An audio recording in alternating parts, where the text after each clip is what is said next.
இந்த ஆட்சி ஏற்பட்ட பிறகுதான் உபயதாரர் நிதி என்பது முறையாக திருக்கோயிலுக்கு பயன்படுத்துவதால் தான் 1012 கோடி ரூபாய் இந்த 3.5 ஆண்டுகளில் உபயதாரர்கள் நிதியாக திருக்கோயிலுக்கு வரப்பெற்றிருக்கிறது என்ற மகிழ்ச்சியையும் உங்களோடு பகிர்ந்து கொள்கிறேன். இதேபோல் இந்த திருக்கோயிலில் சுமார் திங்கள், புதன், சனி, ஞாயிறு ஆகிய நாட்களில் 500 பேர்களுக்கு அன்னதான திட்டத்தை அறிவித்திருக்கின்றோம். அதேபோல் செவ்வாய், வியாழன், வெள்ளி, பௌர்ணமி, சஷ்டி, கிருத்திகை ஆகிய நாட்களில் 800 பேர்களுக்கு அன்னதான திட்டத்தை அறிவித்திருக்கின்றோம். அதேபோல் சித்ரா பௌர்ணமி, குரு பூஜை மற்றும் மயூர வாகன சேவன விழா அன்று 1000 நபர்களுக்கு அன்னதான திட்டத்தை அறிவித்திருக்கின்றோம். இந்த அன்னதான திட்டம் மேலும் தற்போது உயர்த்தி வழங்கப்படவும் திட்டமிடப்பட்டிருக்கின்றது என்பதை மகிழ்ச்சியோடு தெரிவித்துக் கொள்கிறோம்.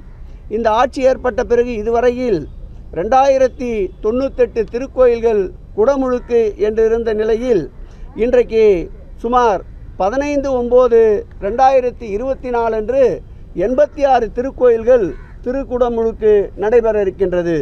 அதேபோல் 16/9/2024 அன்று சுமார் 25 கோயிலுக்கு குடமுழுக்கு நடைபெற இருக்கின்றது. வருகின்ற ஒரு வார காலத்திற்குள்ளாக கிட்டத்தட்ட 116 திருக்கோயில்களுக்கு குடமுழுக்கு நடைபெற இருக்கின்றது என்பதை மகிழ்ச்சியோடு தெரிவித்துக் கொள்கிறோம். இந்த ஆட்சி ஏற்பட்ட பிறகு இதுவரையில் 6703 கோடி ரூபாய் அளவிற்கு அரசின் நிலங்கள், அதாவது இந்து சமய அறநிலையத்துறை நிலங்கள் ஆக்கிரமிப்பிலிருந்து மீட்டெடுக்கப்பட்டிருக்கின்றது. சுமார் 6853.14 ஏக்கர் நிலம் இதுவரையில் கையகப்படுத்தப்பட்டிருக்கின்றது. திருக்கோயிலுக்கு சொந்தமான நிலங்கள் அளவிடுகின்ற பணி இந்த ஆட்சி ஏற்பட்ட பிறகு ஆரம்பிக்கப்பட்டு 1,72,377 ஏக்கர் அளவிடுகின்ற பணி நிறைவுற்று HRNC என்ற கல் பதிக்கப்பட்டு அந்த இடங்கள் எந்த திருக்கோயிலுக்கு சொந்தமானது என்ற விளம்பர பதாகைகளும் வைக்கப்பட்டிருக்கின்றது. மாண்புமிகு தமிழக முதல்வர் அவர்கள் ஆட்சி பொறுப்பேற்ற பிறகு சுமார் 59 கோடி ரூபாய் மதிப்பீட்டில் 97 புதிய மரத்தேர்களை இந்த மரத்தேரோடு சேர்த்து 97 புதிய மரத்தேர்களை உருவாக்குகின்ற பணியை மேற்கொண்டிருக்கின்றோம். அதேபோல் தேர் மரமாத்து பணிகள் ஏற்கனவே திருக்கோயில் இருக்கின்ற சிதலமடைந்திருக்கின்ற தேர்களை சுமார் 11.92 கோடி ரூபாய் மதிப்பீட்டில் 53 திருத்தேர்கள் பழுது பார்க்கின்ற பணியில் ஈடுபடுத்தப்பட்டிருக்கின்றோம். அதேபோல் திருத்தேர்களுடைய பாதுகாப்பை கருதி அந்த திருத்தேர்களுக்கு கொட்டகை அமைக்கின்ற பணி சுமார் 28,44 லட்சம் ரூபாய் செலவில் சுமார் 172 திருத்தேர் கொட்டகைகள் புதுப்பிக்கப்பட்டும் புதிதாக கட்டப்பட்டும் வருகின்றது.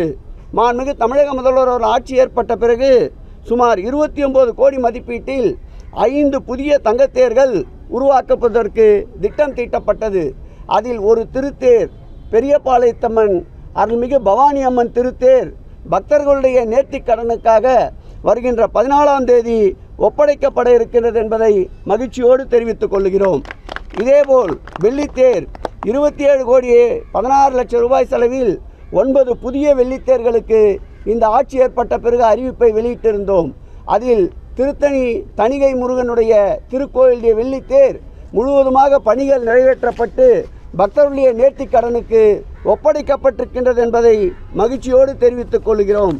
இப்படி எண்ணற்ற சாதனைகளை புரிந்து வருகின்ற திராவிட மாடல் ஆட்சியில் பக்தர்கள் சுபிட்சமாகவும் மகிழ்ச்சியாகவும் இறைவனுடைய நித்திய படிகள் அன்றாடம் நடந்து கொள்ளுகின்ற ஒரு மகிழ்ச்சியான இறை நம்பிக்கை உள்ளவர்களுக்கு மகிழ்ச்சி தருகின்ற ஆட்சியாக மாண்புமிகு திராவிட மாடல் ஆட்சி மாண்புமிகு தமிழக முதல்வர் தலைமையிலே பீடு நடை போடுகிறது என்பதை மகிழ்ச்சியோடு தெரிவித்துக் கொள்கிறோம். பாதகம் செய்பவரை கண்டால் நாம் பயங்கொள்ளலாகாது பாப்பா, மோதி மிதித்து விடு பாப்பா, அவர் முகத்தில் உமிழ்ந்து விடு பாப்பா.